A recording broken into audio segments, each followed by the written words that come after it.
Welcome to the Tech Egg. Don't get scrambled. Enjoy the video. In this video, I will show how to stop Roblox crashing PS5. Restart your PS5 fully, close Roblox, and wait 30 seconds before powering back on.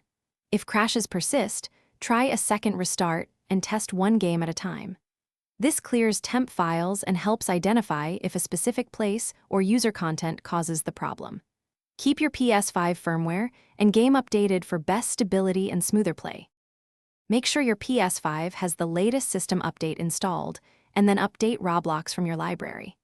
If crashes continue, delete Roblox but keep your saves backed up to cloud or external storage. Reinstalling replaces corrupted files that might cause crashes and gives you a fresh game install. After reinstall, sign in and test in one low-population server to confirm stability before jumping into busy experiences. Test your network by running the PS5 connection test and try wired LAN if possible for lower latency.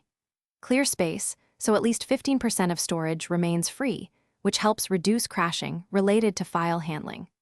Also temporarily disable VPNs or proxy services that may route traffic oddly and cause session drops. If you find one setting improves stability, keep those changes and note them for future troubleshooting. Thanks for watching. Consider subscribing if I helped unscramble your problems.